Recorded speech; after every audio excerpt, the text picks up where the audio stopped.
YouTube پہ سوال ہے کہ کرسی پر نماز پڑھ رہے ہیں بیٹھ کر، اب اس صورت میں زمین پر پاؤں نہیں لگ رہے ہیں تو کیا نماز ہو جائے گی؟ زمین پر پاؤں لگنا یہ ضروری نہیں ہے۔ اگر کوئی شخص ایسا معذور اور ایسا عذر والا ہے کہ اس کے لیے کرسی پر پڑھنا نماز یہ اجازت ہے، تو پھر زمین پر بھلے اس کے پاؤں نہ لگ رہے ہوں، اس میں کوئی فرق نہیں پڑے گا، کیونکہ یہ شخص اشارے سے نماز پڑھ رہا ہے۔ تو جب اشارے سے پڑھ رہا ہے تو اس میں پاؤں کا کوئی ایسا رکن یا کوئی ایسی چیز نہیں ہے کہ زمین پر وہ جمے۔ نارمل طریقے سے اس نے اپنی جو نماز پڑھنی، اللہ اکبر کر کے نماز شروع کی ہوئی ہے، جو رکوع کا اشارہ ہے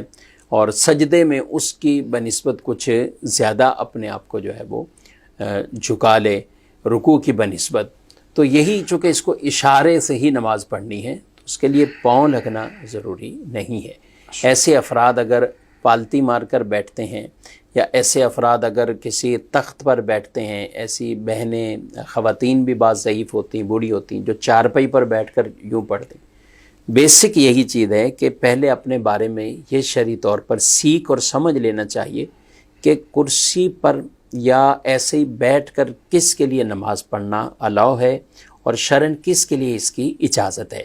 اگر آپ کے ساتھ کوئی ایسا عذر ہے کہ واقعی آپ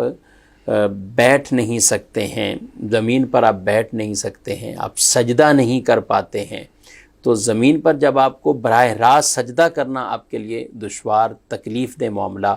بعضوں کو ریڑھ کی ہڈی کا پرابلم ہوتا ہے، کمر کی ہڈی کا پرابلم ہوتا ہے، گھٹنے کی تکلیف کچھ لوگوں کو ایسی ہوتی ہے کہ گھٹنے موو نہیں ہو پاتے، تو البتہ جو بھی ایسے آزار ہوں کہ جن کی وجہ سے آپ کو کرسی پر نماز پڑھنے کی اجازت ہے، تو وہاں پاؤں نیچے زمین پر لگنا یہ کچھ ضروری نہیں ہے۔